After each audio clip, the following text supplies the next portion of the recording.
सामने आ जाएगी देश की तरक्की की रफ्तार। चौथी तिमाही के जीडीपी के आंकड़े जारी होंगे। एजेंसियों को 5% से कम ग्रोथ की उम्मीद। FEMA नियम उल्लंघन के मामले में फंस सकती है वॉलमार्ट। आरबीआई ने अपनी जांच में दोषी पाया। 2G मामले में अनिल अंबानी को अपनी पत्नी के साथ अदालत में देनी पड़ सकती है गवाही। सीबीआई की अपील पर अदालत ने भेजा नोटिस। IFCI के high profile chairman Atul Roy ने इस्तीफा दिया। करीब पूर्व CAG विनोद राय पिछले हफ्ते हुए थे रिटायर। सोने की इंपोर्ट पर लगाम के लिए सरकार बढ़ा सकती है ड्यूटी। इंपोर्ट की सीमा तय करने पर भी हो रहा है विचार। एक्सक्लूसिव खबर। मर्सिडीज ने अपनी सबसे छोटी कार A क्लास लॉन्च की। कीमत 22 से 23 लाख रुपए।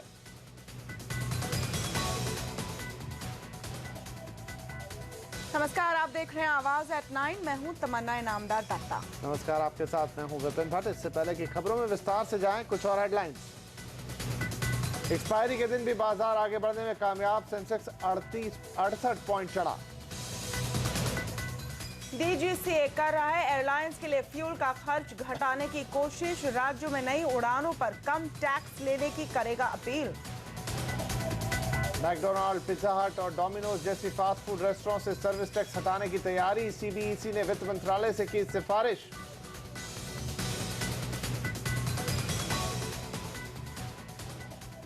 देश की आर्थिक तरक्की की रफ्तार बताने वाले जीडीपी के आंकड़े कल आने वाले हैं। कल सुबह 11 बजे ये पता चल जाएगा कि चौथी तिमाही और पूरे वित्तीय साल 2012-13 में देश में ग्रोथ की रफ्तार कैसे रही है।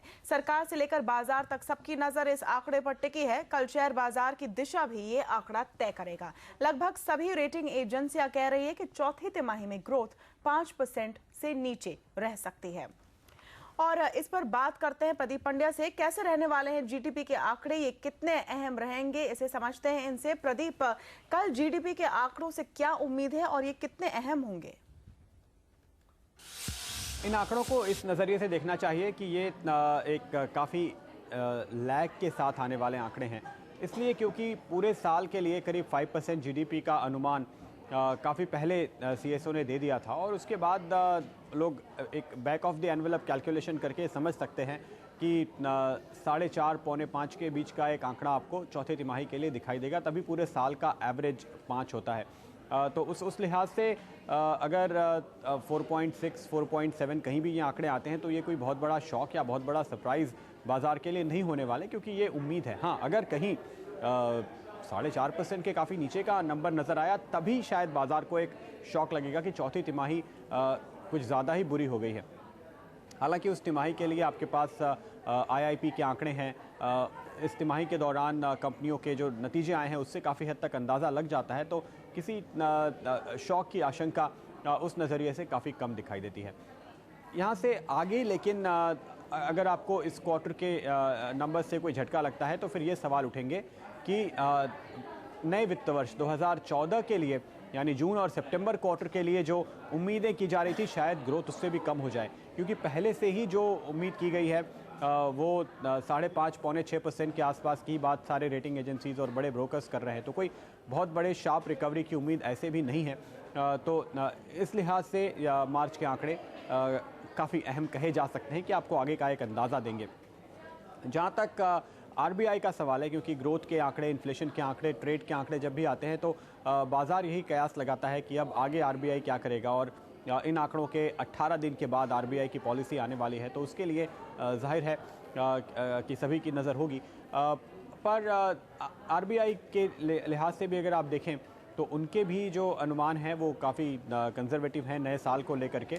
और पिछली पॉलिसी के पहले ही RBI ने एक पोल कराया था जिसमें तमाम प्रोफेशनल फोरकास्टर्स यानी बड़े इकोनॉमिस्ट के अनुमान लिए गए थे।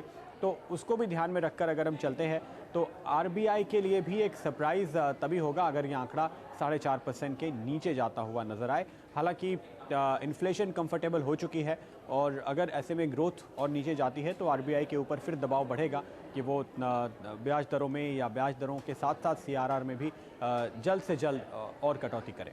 जी, तो नजर आएगी इन आंकड़ों पर। प्रदीप, बहुत शुक्रिया। फिलहाल आरबीआई गवर्नर भी मानते हैं कि इस साल उन्हें 5% से ज्यादा ग्रोथ की उम्मीद नहीं है। वो ये भी मानते हैं कि ये 10 सालों में सबसे कम है। If you take the growth rate, last year, the final growth number will be out tomorrow, but all indications are that the full year growth for fiscal year 12-13 will be around 5%.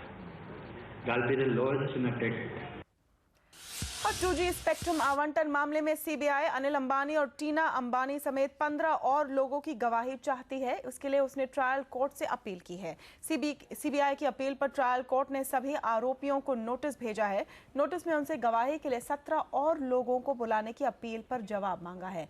यहां पर CBI Anil Ambani से ये पूछना चाहती है कि sworn telecom की शुरुआत किसने की और ये किसकी कंपनी थी।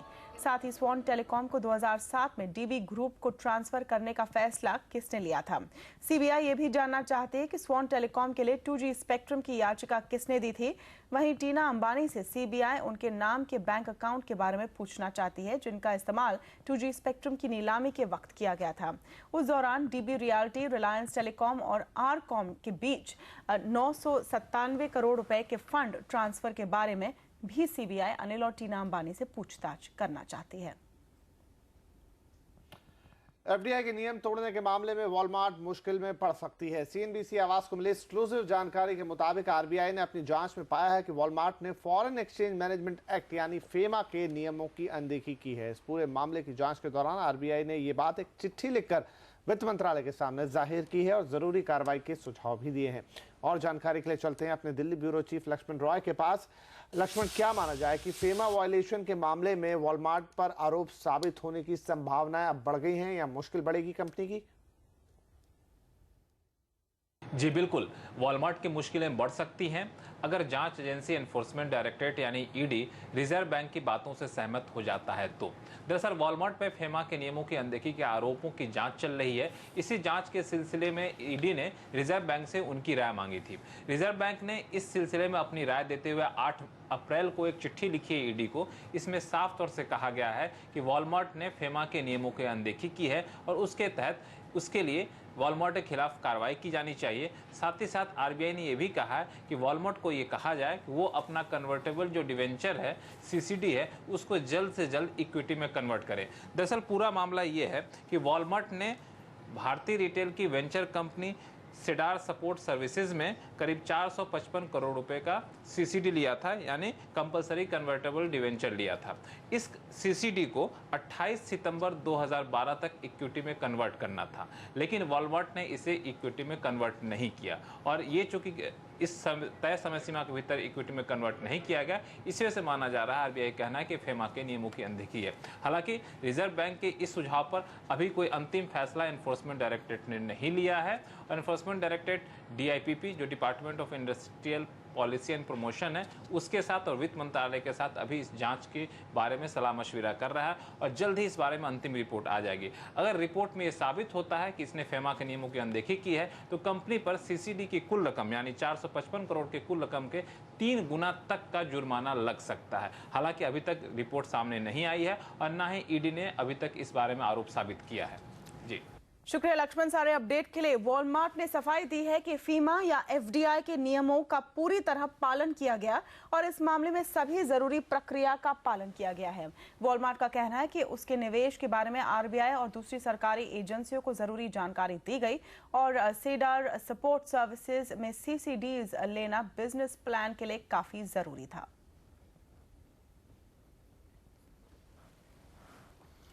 और शेयर बाजार में आज किन शेयरों ने की बाजार को चढ़ाने में अगुवाई? और आईएफसीआई चेयरमैन अतुल राय का पूर्व कैग विनोद राय से क्या है लेना देना, बताएंगे आगे।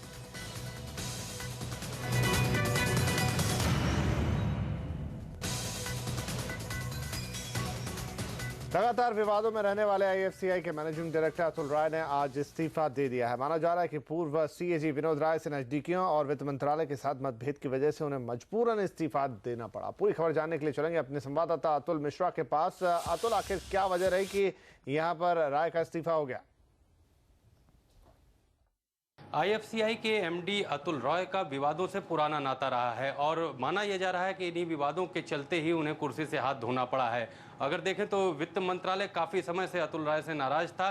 खास तौर से ऑप्शनल कन्वर्टेबल डिवेंचर के मामले पर वित्त मंत्रालय की नाराजगी थी और कंपनी के वित्तीय अधिकारों और साथ ही कुछ और वित्तीय फैसलों को लेकर भी अनबन थी वित्त मंत्रालय से अतुल रॉय की और काफ़ी समय से नाराज था वित्त मंत्रालय। इसके अलावा सीएजी विनोद राय से उनकी नज़दीकी भी इसकी वजह मानी जा सकती है, क्योंकि जब सीएजी विनोद राय वित्त सचिव थे उस समय वित्त मंत्रालय में अतुल रॉय की नियुक्ति एक डायरेक्टर के तौर पर हुई थी और इसके बाद उन्हें आईएफसीआई का एक इंडिपेंडेंट डायरेक्टर बना दिया गया था और बाद में वो आईएफसीआई के एमडी बन गए। हालांकि इस नियुक्ति को लेकर गड़बड़ी के आरोप लगे और संसदीय समिति ने भी इसमें माना कि गड़बड़ी हुई है और सीबीआई से पूरे मामले की छानबीन कराने को कहा है। इसके अलावा बीजेपी के नेता राजीव प्रताप रूडी से बदसलूकी का मामला भी रहा, जिसमें अतुल राय को दिल्ली हाई कोर्ट से 1 महीने की सजा भी सुनाई गई थी, लेकिन बाद में ये मामला जो है इस मामले में उन्हें राहत मिल गई। तो इस तरह से देख सकते हैं कि कई वजहें रही हैं और काफ़ी समय से वो विवादों में रहे हैं, जिसके चलते उनके ऊपर माना जा रहा है कि उन्हें इस्तीफा देना पड़ा। शुक्रिया अतुल जानकारी के लिए। बात करते हैं शेयर बाजार की। बाजार में आज बुल और बेयर की कश्मकश में बुल की जीत हुई। आखिरी घंटे में बुल ने ऐसा जोर लगाया कि निफ्टी की एक्सपायरी 6100 के ऊपर होने में कामयाबी दिखी। सेंसेक्स निफ्टी आज करीब 0.25% चढ़कर बंद हुए। बाजार में आज के कारोबार को समझा रहे हैं आवाज के मार्केट एडिटर अनिल सिंह भी। वैसे तो जनरली एक्सपायरी के दिन जिस उतार चढ़ाव की उम्मीद आप करते हैं वैसे उतार चढ़ाव नहीं दिखी। पूरे दिन भर बाजार काफी सीमित दायरे में 6100 के आसपास निफ्टी पर कारोबार करता हुआ देखा, लेकिन आखिरी आधे घंटे में दिग्गज शेयरों में शॉर्ट कवरिंग के चलते बाजार में एक उछाल देखने को मिला। लेकिन दिक्कत की बात यह थी कि जो कुछ भी शॉर्ट कवरिंग हुई वो सिर्फ दिग्गजों तक सीमित थी और यही वजह थी कि सेंसेक्स और निफ्टी ही हरे निशान में बंद हो पाए। मिड कैप और स्मॉल कैप शेयरों में आज भी प्रेशर बरकरार रहा। तो चौतरफा खरीदारी का माहौल नहीं था, सेलेक्टिवली दिग्गजों में खरीदारी थी। यही वजह थी कि बढ़ने वाले शेयरों की तादाद कम थी गिरने वालों के मुकाबले में। वॉल्यूम्स एक्सपायरी के दिन 3,35,000 करोड़ के आसपास भारी भरकम। ऑटो शेयरों ने बेहतरीन नतीजों के दम पर आज बाजार की तेजी को लीड करने का काम किया। कल बाजार बंद होने के बाद टाटा मोटर्स के नंबर शानदार आए और आज महिंद्रा एंड महिंद्रा ने भी बाजार को खुश किया। इसके अलावा जो सेक्टर्स फोकस में थे मेटल शेयरों पर आज काफी प्रेशर दिखा और टाटा स्टील के नेतृत्व में इन सारे शेयरों में आज मुनाफा वसूली का दबाव दिखा। वैसा ही माहौल दिखा रियल एस्टेट शेयरों में भी, जहां डीएलएफ तो कमजोर था ही आज नतीजों के पहले, लेकिन एचडीएल में लगातार दूसरा दिन और मुंबई इंटरनेशनल एयरपोर्ट ने जो इनका कॉन्ट्रैक्ट रद्द किया उसके बाद 7% का नुकसान आज फिर से दिखा। निफ्टी में बाकी शेयर जो एक्शन में नजर आए उनमें काफी हद तक ITC, Kotak Mahindra bank, IndusInd bank, यहां पर आज तेजी का माहौल देखने को मिला। वहीं गिरावट सिप्ला जैसे शेयरों में दिखी जिसने कल बाजार बंद होने के बाद नतीजे पेश किए थे और आज इन नतीजों पर रिएक्शन आता हुआ नजर आया। ऑफर फॉर सेल की भरमार चल रही है। वहां पर स्टॉक स्पेसिफिक एक्शन देखने को मिला। 227 रुपए की फ्लोर प्राइस पर अदानी एंटरप्राइजेस का ऑफर फॉर सेल था और जाहिर सी बात है कि स्टॉक पॉजिटिव बंद होता हुआ नजर आया। जेट एयरवेज में थोड़ा नुकसान दिखा। टाटा टेली का भी आज 6% के आसपास की गिरावट यहां पर होती हुई नजर आई। सेंट गोबिन, नोवर्टीज और एसआर पोर्ट्स भी ऑफर फॉर सेल के जरिए आज एक्शन में रहे। नतीजों के दम पर जिन शेयरों में बड़ा एक्शन दिखा, टाटा पावर के आज नतीजे बाजार के दौरान आए थे। सेल और आईओसी ने भी अपने नतीजे आज ही पेश किए। वहीं पावर फाइनेंस कॉर्पोरेशन और बीएमएल ने भी नतीजे पेश किए और कल एम्फेसिस के नतीजे जो आए थे वो बाजार को काफी पसंद आए और स्टॉक ने आज 9% का उछाल दिखाया। तो कुल मिलाकर शांत एक्सपायरी आज होती हुई दिखी। राहत की बात यही कि 6100 के ऊपर एक्सपायरी हुई है और दिग्गजों ने थोड़ी बहुत खरीदारी दिखाने की आज सेकंड हाफ में आखिरी आधे घंटे में कोशिश की। कमजोरी के साथ खुलने के बाद आज रुपए में कुछ रिकवरी दिखाई दी थी, लेकिन कारोबार खत्म होते होते ये भी छू हो गए। आज 21 पैसे गिरकर बंद हुआ और डॉलर का भाव 56 रुपए 38 पैसे पर चला गया है। लगातार मजबूत होते डॉलर की वजह से रुपए पर लगातार दबाव बनता हुआ दिख रहा है।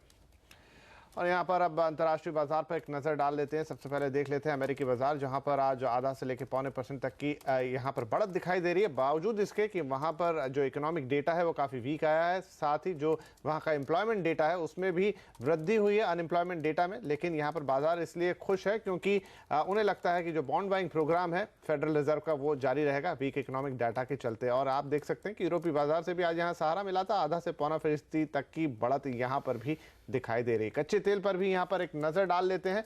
आज आप देख रहे हैं कि नाइमेक्स पर यहाँ पर करीब 1% तक की बढ़त है, लेकिन ब्रेंट क्रूड में, जिसका भारत के लिए महत्व ज्यादा है, करीब 1/4% की गिरावट यहाँ पर दिखाई दे रही है। सोने पे अगर यहाँ नजर डालें तो सोने में यहाँ पर मामूली बढ़त है, लेकिन आप देखें कि करीब 1.5% तक की बढ़त अंतर्राष्ट्रीय बाजार में, जिसका रिफ्लेक्शन यहाँ भारतीय बाजारों पर भी दिखता हुआ करीब 1.25% की बढ़त करीब 500 रुपए के आसपास की यहाँ पर नजर आती हुई। चांदी का भी मूड देख लेते हैं किस तरह से कारोबार हो रहा है। चांदी पर अगर यहाँ एक नजर डालें तो चांदी में भी 2% से ज्यादा की बढ़त अंतर्राष्ट्रीय बाजार में, और उसका रिफ्लेक्शन भारतीय बाजारों पर भी आता हुआ करीब 1000 रुपए तक की बढ़त, करीब 2.25% अगर प्रतिशत के हिसाब से देखें तो यहाँ पर चांदी ऊपर कारोबार कर रही है। और सोने के इंपोर्ट पर और सख्त हो सकती है सरकार, लेकिन एसबीआई चेयरमैन ने कहा भारतीयों को सोने से दूर रखना मुश्किल। देखेंगे ब्रेक के बाद।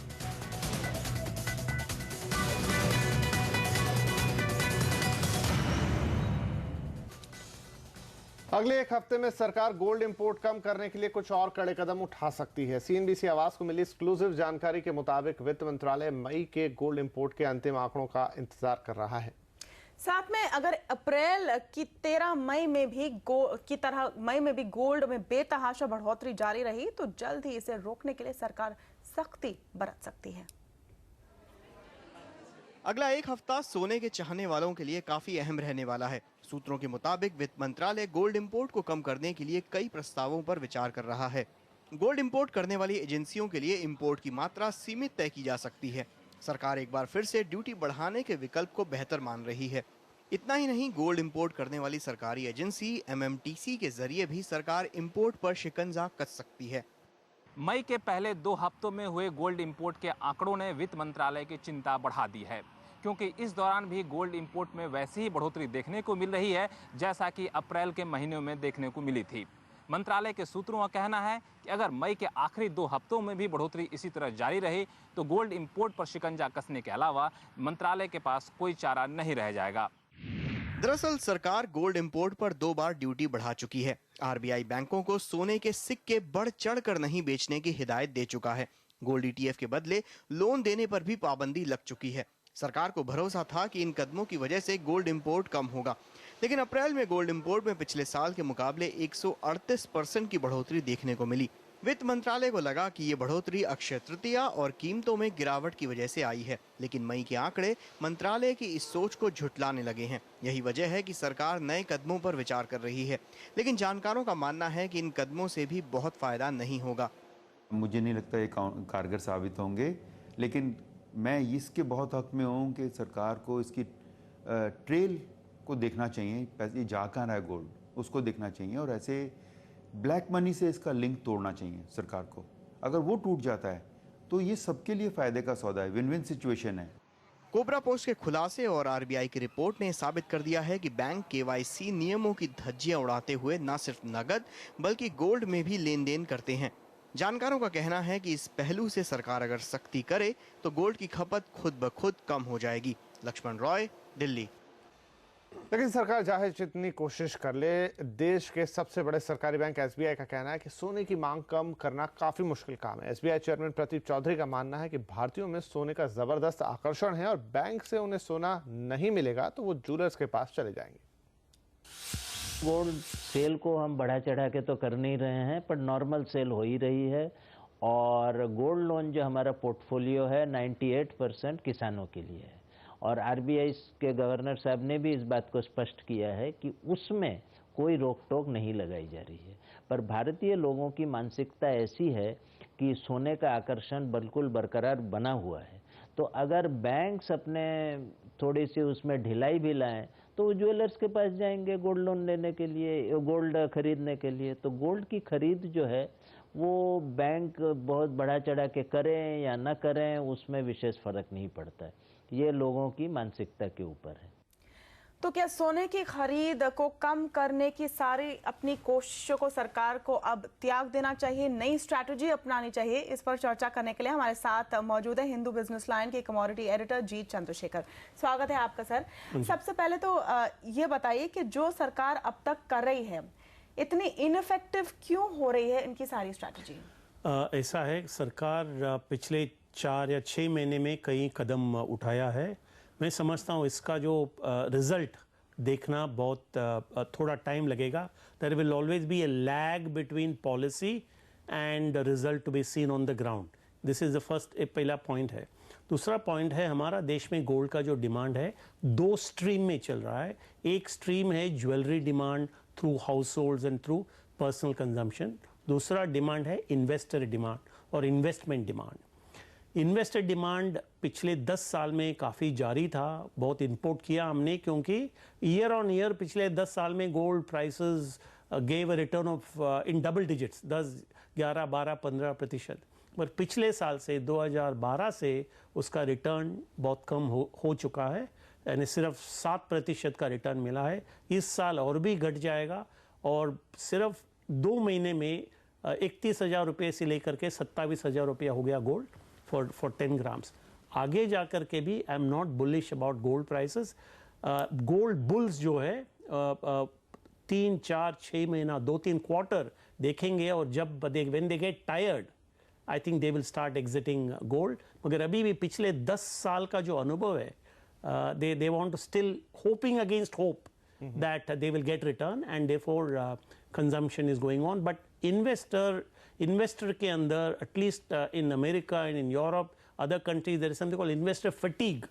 Investors are now tired and therefore they are exiting gold. वो इंडिया में वो tiredness या fatigue आने में और ज़रा टाइम लगेगा. मैं समझता हूँ 3-4 महीना लग जाएगा. Imports will start falling. जी, पर चंद्रशेखर जी यहाँ सरकार घबराई हुई है और वो क्वांटिटेटिव रेस्ट्रिक्शंस की बात कर रही है. आपको लगता है कि इस तरह के उपायों से यहाँ मांग पर कुछ असर पड़ेगा?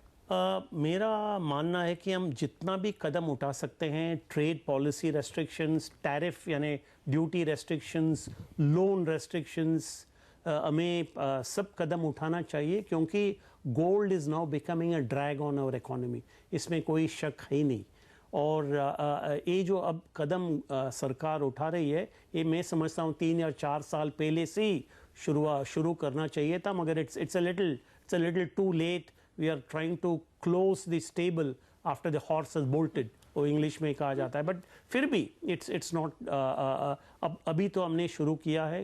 Gold is an unproductive asset. There has been a huge speculative interest in gold because it gave good returns. मगर इतना रिटर्न्स अब से लेकर के आगे जाकर के 2 या 3 साल में मैं बहुत बड़ा रिटर्न्स गोल्ड में देख नहीं रहा हूँ. एंड देयरफॉर जब इन्वेस्टर्स महसूस करेंगे कि इतना बड़ा रिटर्न देने वाला इन्वेस्टमेंट नहीं है तो गोल्ड का जो मोह है वो मोह धीरे धीरे कम होते जाएगा. और मैं समझता हूँ 6 महीना तक तो लग जाएगा. गवर्नमेंट के इतने जो कदम है उसका असर मार्केट के ऊपर दिखने में 4 से 6 महीना तो लग जाएगा. चंद्रशेखर जी, यहाँ पर माना जाता है कि अगर गोल्ड खरीदते समय केवाईसी के नियम में कढ़ाई कर दी जाए तो उससे भी काफी फायदा होगा. आपको लगता है कि ये एक स्ट्रेटजी अपनानी चाहिए सरकार को? करेक्ट, जरूर, क्योंकि काफी मैं समझता हूँ अनअकाउंटेड मनी गोल्ड में चला जाता है. तो इसका भी जो केवाईसी नॉर्म्स है इसको एकदम we need to enforce all this very strictly. और दूसरा है लोन अगेंस्ट गोल्ड जो नॉन बैंकिंग फाइनेंशियल इंस्टीट्यूशंस वगैरह देते हैं. We need to have lot more strict regulation and vigilance about giving loan. और एक पॉइंट में कई बार कहना चाहता था बट आज मुझे मौका मिला है. पिछले 4 साल में हमारा इंपोर्ट करीबन 800-900 हज़ार टन का था. 40-50 बिलियन डॉलर हर साल हमने खर्चा किया फॉरेन एक्सचेंज में. मैं समझता हूँ we need to do some research, some analysis, maybe some investigation. How was this quantity disposed of? किसने इंपोर्ट किया और उसका यूसेज किसने लिया और उससे कैसा वापरा गया? Think we you have some data on import and the disposal or utilization that हमें उससे कुछ तो उन आंकड़ों से कुछ खबर मिलेगा which will become an input for policy makers. जी, बहुत ही वैलिड सवाल यहाँ पर आपने उठाया. बट एक अहम सवाल यहाँ पर बहुत शॉर्ट में मैं आपसे जानना चाहूँगा कि सोने की कीमत आपको यहाँ से कहाँ जाती हुई दिख रही है और क्या निवेश का थोड़ा बहुत मौका अब भी बनता है? करेक्ट. आप मेरा पेपर हिंदू बिजनेस लाइन आप पढ़ते होंगे एवरी मंडे कमोडिटी इन्वेस्टमेंट. मैं जनवरी से हर हफ्ते कहते आ रहा हूँ कि gold is ready for a big correction हो जाएगा और वो हो गया अप्रैल महीने में. और मैं आगे जाके भी करेक्शन होना चाहिए. I am looking at gold prices closer to $1,400 an ounce और उससे भी कम $1,350 तक भी जा सकता है. उसका लक्षण अच्छी तरह मुझे दिख रहा है. This can happen over the next 2 or 3 months और उसका फ़ायदा भारतवासियों को मिलेगा कि नहीं, ये सबसे बड़ा सवाल है. क्योंकि जैसे गोल्ड का भाव डॉलर टर्म में घटता है, समझो हमारा रुपया कमज़ोर होता है तो उसका फ़ायदा पूरा नहीं मिलेगा. तो I am bullish on the dollar, I am not bullish on the rupee कमज़ोर हो रहा है, आगे जाकर के भी कमज़ोर होगा. तो जो डॉलर का रेट में सोने का भाव कम होता है उसका पूरा फ़ायदा भारतवासियों को नहीं मिलेगा, मगर ज़रा सा तो फ़ायदा मिलेगा. ये जो आजकल का लेवल है 27,000 रुपया फॉर 10 ग्राम्स, ये ज़रूर 1,000-1,200 रुपया का तो मैं डाउन साइड रिस्क इस मार्केट में यानी 25,500 तक हम इसको देख रहे हैं. शुक्रिया चंद्रशेखर साहब हमसे बात करने के लिए. तो यहाँ पर सोने से अभी भी दूर रहने का मौका बन रहा है, लेकिन इस वक्त एक ब्रेक. बताएंगे आगे मैकडॉनल्ड, पिज्जा हट और डोमिनोज से डिलीवरी हो सकती है सस्ती. और फोर्ब्स के दानवीरों की लिस्ट में कौन कौन भारतीय हुए शामिल, देखिए इस video.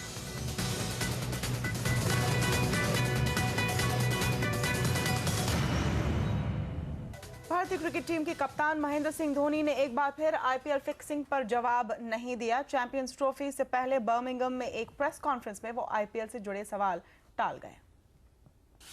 I know you've kept silence so far on the issues around the IPL and the corruption allegations, but can you give us an idea how it's impacted we're the just team? restricting the questions to Champions How it's Trophy. impacted the team here ahead of this tournament? Listen, if I have not answered the Indian media, there's no good question, no reason why I should answer you.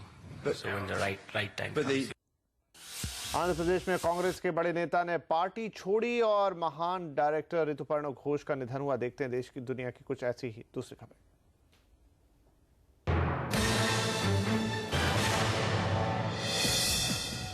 Andhra Pradesh में कांग्रेस को बड़ा झटका लगा है. तेलंगाना में party के सबसे बड़े नेता केशव राव पार्टी छोड़कर तेलंगाना राष्ट्र समिति में शामिल हो गए हैं. राव तेलंगाना को अलग राज्य का दर्जा नहीं दिए जाने से नाराज हैं. वो पार्टी को पहले ही इसकी चेतावनी दे चुके थे. छत्तीसगढ़ में नक्सली हमले के एक हफ्ते बाद अब कांग्रेस और बीजेपी के बीच आरोप प्रत्यारोप का दौर शुरू हो गया है. दोनों नक्सलवाद के लिए एक दूसरे को जिम्मेदार ठहरा रहे हैं. आज छत्तीसगढ़ के मुख्यमंत्री रमन सिंह ने सर्वदलीय बैठक बुलाई थी, लेकिन कांग्रेस इसमें शामिल नहीं हुई. प्रधानमंत्री मनमोहन सिंह एक बार फिर असम से राज्यसभा सदस्य चुन लिए गए हैं. वो राज्यसभा के लिए 5वीं बार चुने गए हैं. प्रधानमंत्री मनमोहन सिंह को 49 वोट मिले हैं. असम में कांग्रेस के ही दूसरे उम्मीदवार संतीयस कुजूर भी चुन लिए गए हैं. मॉनसून 2 जून को केरल में आ जाएगा. मौसम विभाग ने आज इसकी जानकारी दी. विभाग के मुताबिक अगले 2 दिन में मॉनसून के केरल पहुंचने के पूरे आसार हैं. 16 जुलाई तक मॉनसून पूरे देश में पहुंच जाएगा. मौसम विभाग ने इस साल सामान्य बारिश का अनुमान लगाया है. सीबीएसई के 10वीं के नतीजे आ गए हैं. हर बार की तरह इस बार भी लड़कियों का पास आउट परसेंटेज ज्यादा रहा है. इस साल 98.94% लड़कियां पास हुई हैं. इन रिजल्ट को ऑनलाइन या एसएमएस के जरिए जाना जा सकता है. 12 राष्ट्रीय पुरस्कार जीतने वाले जाने माने फिल्म डायरेक्टर ऋतुपर्ण घोष का लंबी बीमारी के बाद निधन हो गया है. वो केवल 49 साल के थे. घोष को कई अंतर्राष्ट्रीय पुरस्कार भी मिल चुके हैं. घोष ने ज्यादातर बंगाली फिल्में ही बनाई हैं, जिनमें चोखेर बाली, अंतरमहल और चित्रांगदा प्रमुख है. हिंदी में उनकी फिल्म रेनकोट को भी राष्ट्रीय पुरस्कार मिल चुका है. उन्होंने कुछ दिन पहले ही अपनी फिल्म ब्योमकेश बख्शी को खत्म किया था. उनके निधन के बाद ममता बनर्जी समेत कई हस्तियां उनके घर पहुंची. फास्ट फूड रेस्टोरेंट के लिए अच्छी खबर है. सर्विस टैक्स विभाग के सूत्रों से मिली एक्सक्लूसिव जानकारी के मुताबिक पिज्जा हट, डोमिनोज जैसे क्विक सर्विस रेस्टोरेंट जो ज्यादातर होम डिलीवरी करते हैं, उन पर से सर्विस टैक्स हटाने पर विचार किया जा रहा है. पूरी खबर जानने के लिए चलते हैं संवाददाता श्रीमी चौधरी के पास. श्रीमी, क्या डिटेल्स निकल कर आ रही हैं? क्या ऐसे रेस्टोरेंट्स को भी एग्जेम्पशन मिलेगा जो सर्विस करती भी है और होम डिलीवरी भी करती है? जी देखिए, जो सर्विस टैक्स विभाग से हमें जानकारी मिली है, यहाँ पर जो जितने भी क्विक सर्विस रेस्टोरेंट हैं, पिज़्ज़ा हट, मैकडॉनल्ड और डोमिनोज़ की यहाँ पर बात करें, जो ज़्यादातर होम डिलीवरी करते हैं, उन पर से सर्विस टैक्स हटाने की बात की जा रही है। मुंबई के सर्विस टैक्स विभाग ने इस मुद्दे पर CBEC यानी central board of excise and custom को अपने रिकमेंडेशन भेजे हैं। CBEC बोर्ड के मेंबर भी यहाँ वित्त मंत्रालय के कुछ अधिकारियों से मुलाकात की है। वित्त मंत्रालय ने भी यहाँ पर इस मैटर को कंसिडर करते हुए कहा है कि वो कोई विचार यहाँ पर ज़रूर करेंगे और जल्द ही ये विचार किया जाएगा। जैसा कि आपने कहा कि सभी तरह के रेस्टोरेंट पे यहाँ AC रेस्टोरेंट पर यहाँ छूट मिलेगी कि नहीं, सर्विस टैक्स हटाया जाएगा कि नहीं, तो हम आपको बता दें कि बजट में एक अनाउंसमेंट हुई थी जिसमें 12.36% का सर्विस टैक्स जितने भी पार्शियल AC और AC रेस्टोरेंट है उस पर लगाने की बात यहाँ की गई थी, जिस पर काफ़ी विरोध भी हुआ था। रेस्टोरेंट एसोसिएशन मुंबई के हड़ताल पे भी गए थे। उनका कहना था कि जब ग्राहक पूरी तरह से सर्विस यहाँ लेते ही नहीं है, जो होम डिलीवरी की अगर हम बात करें, तो हम क्यों उन पर सर्विस टैक्स यहाँ चार्ज किया जाए। लेकिन अब तक उस पर क्लैरिटी नहीं हो पाई है। लेकिन अगर विभाग की तरफ से, मंत्रालय की तरफ से कोई अप्रोच आता है, कोई डिसीजन आता है, तो आगे यहाँ रास्ता और क्लियर हो पाएगा। जी श्रीमी, बहुत शुक्रिया इस जानकारी के लिए। तो यहाँ पर एक उम्मीद की शायद अब अगर आप पिज़्ज़ा मंगाएं या फिर बर्गर मंगाएं मैकडोनल्ड से, तो शायद आपको सर्विस टैक्स वहाँ पर ना देना पड़े, जो कि इस बजट में लगाया गया था। आगे बढ़ेंगे। फोर्ब्स एशिया मैगजीन ने दुनिया के कॉर्पोरेट दानवीरों की एक लिस्ट बनाई है। इस लिस्ट में 4 भारतीयों का भी नाम शामिल है। ये है किरण मजूमदार शॉ, PNC मेनन, विनीत नायर और रोनी स्क्रूवाला। मैगजीन के मुताबिक बायोकॉन के फाउंडर किरण मजूमदार शॉ कैंसर मरीजों के लिए काम कर रही हैं और वो अपनी 3/4 संपदा को दान में देने का वादा कर चुकी हैं। शोभा डेवलपर्स के PNC मेनन अपनी $43.5 करोड़ की संपत्ति में से आधा चैरिटेबल ट्रस्ट को दे चुके हैं। इस ट्रस्ट ने केरल के 4 गांवों को गोद लिया है। SCL टेक्नोलॉजी के विनीत नायर ने पिछले साल कंपनी के $2.5 करोड़ लगभग 2.5 करोड़ शेयर यहां बेचे थे। ये पूरा पैसा उनकी चैरिटी संपर्क में गया। नायर स्कूल, सामाजिक कार्य और जल आपूर्ति के लिए काम करते हैं। UTV ग्रुप के फाउंडर रोनी स्क्रूवाला भी अगले 5 साल में $18 करोड़ महाराष्ट्र के गांव की बेहतरी पर खर्च करेंगे। रुपए की कमजोरी के बावजूद कुछ देशी निवेशक हुए मालामाल। इस बारे में बात करेंगे ICICI प्रूडेंशियल AMC के senior fund manager Yogesh Bhatt से इस ब्रेक के बाद।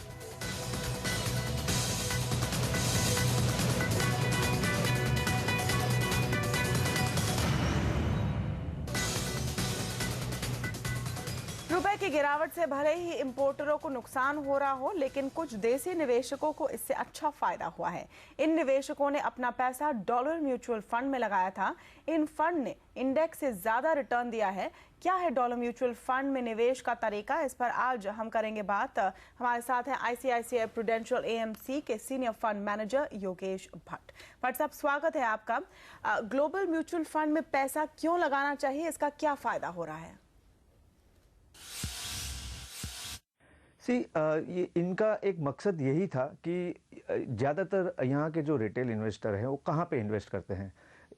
इक्विटी म्यूचुअल फंड्स में डालेंगे, डेट म्यूचुअल फंड्स में डालेंगे, गोल्ड में डालेंगे या रियल एस्टेट में डालेंगे या बैंक FDs में डालेंगे।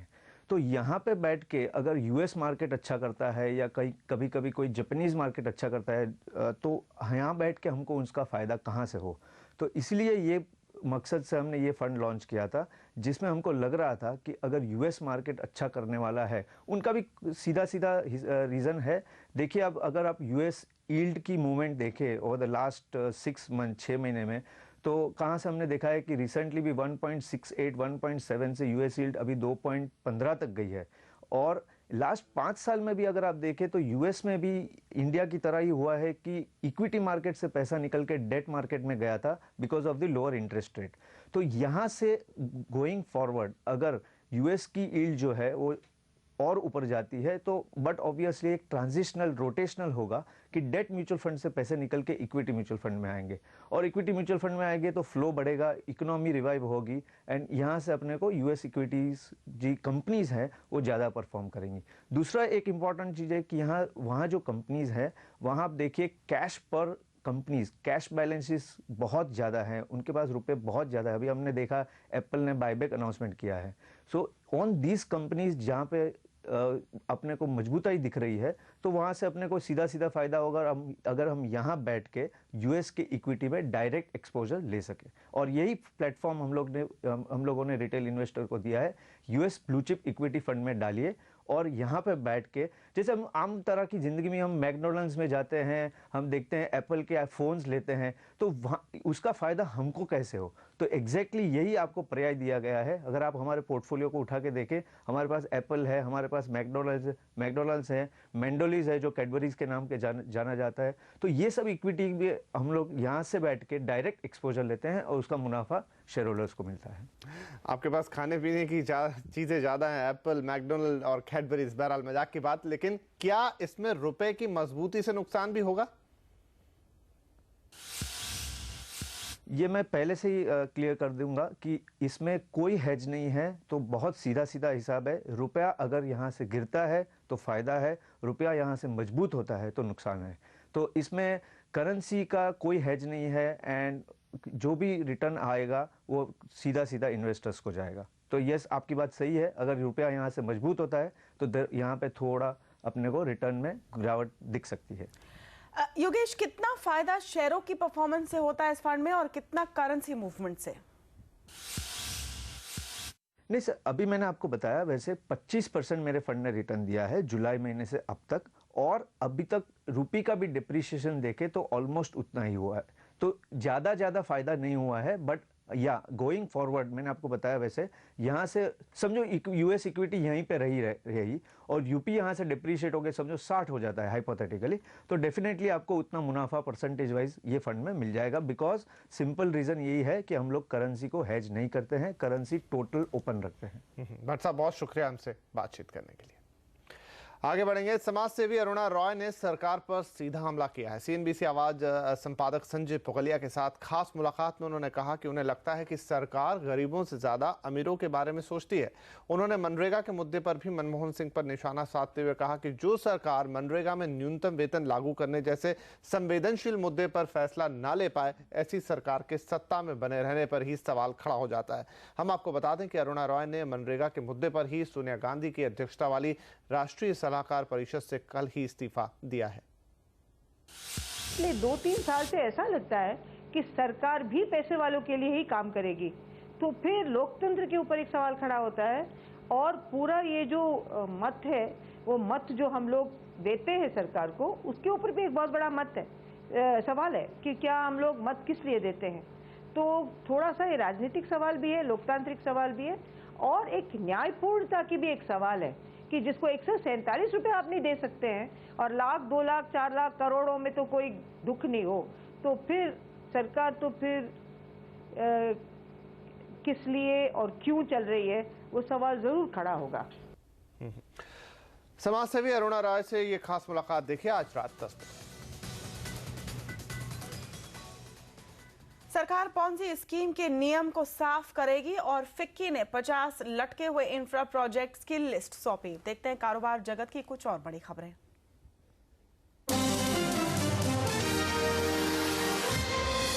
वित्त मंत्रालय 11 जून को जेट एतिहाद सौदे पर विचार करेगा। इस सौदे में जेट एयरवेज अपनी 24% हिस्सेदारी 2058 करोड़ रुपए में आबू धाबी की कंपनी एतिहाद को बेच रही है।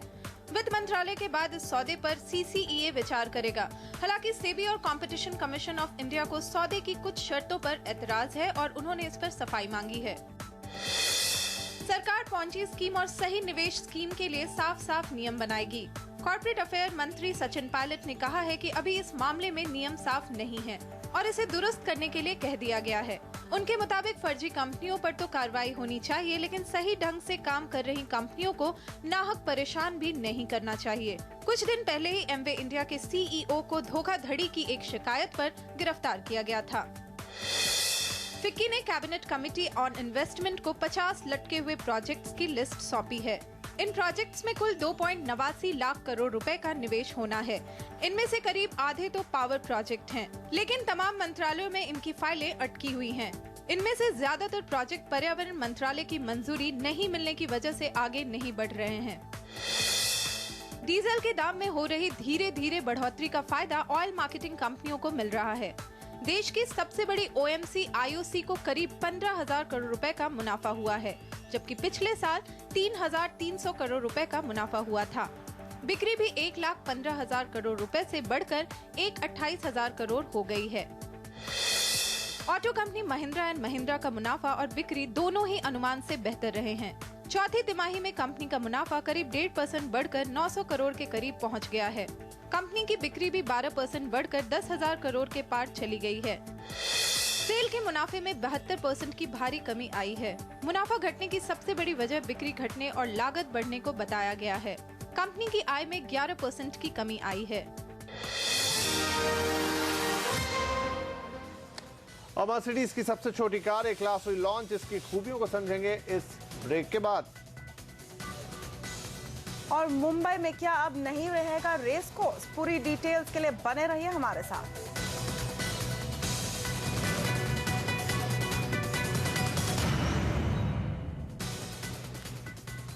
मुंबई का महालक्ष्मी रेस कोर्स शहर के इतिहास का एक हिस्सा है, लेकिन अब इस ऐतिहासिक जगह पर राजनीति का खेल दिख रहा है। मुंबई को संभालने का काम है बीएमसी का, लेकिन बीएमसी अब इसकी विरासत को खत्म करने पर तुली है। इस खास रिपोर्ट में राशि महेश्वरी बता रही है क्यों महालक्ष्मी रेस कोर्स को बचाना इतना जरूरी है।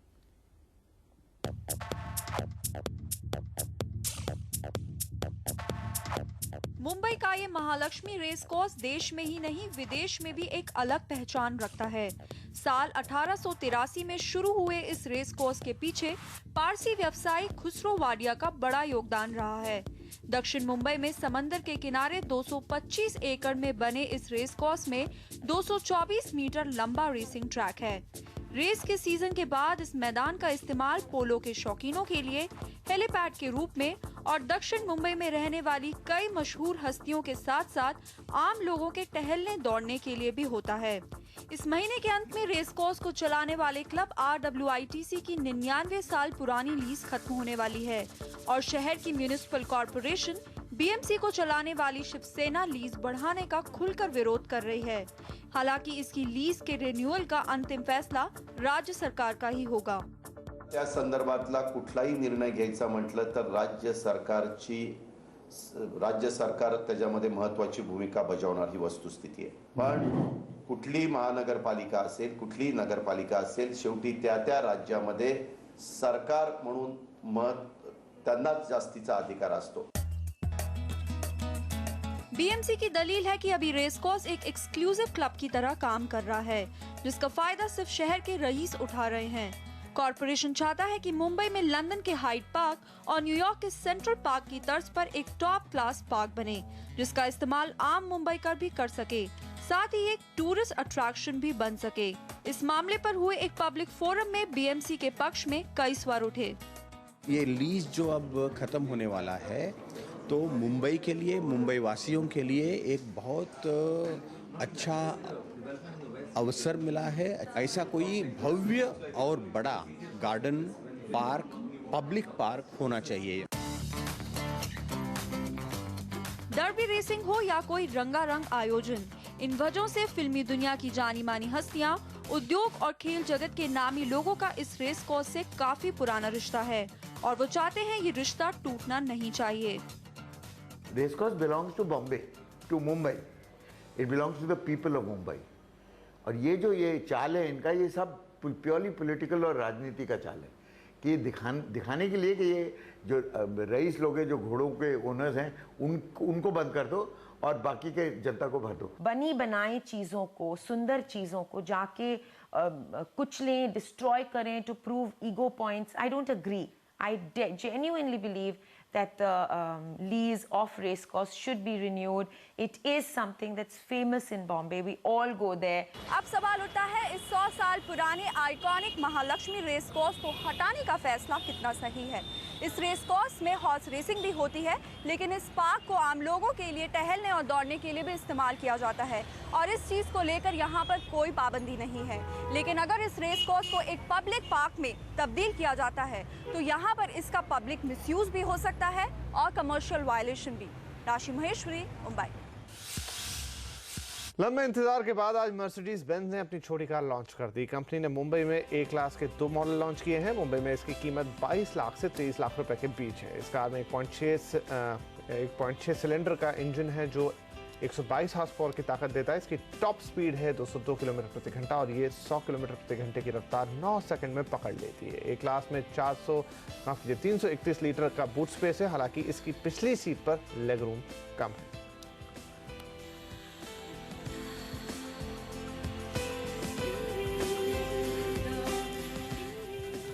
और आवाज एट 9 में फिलहाल इतना ही। हमें दीजिए इजाजत। नमस्कार।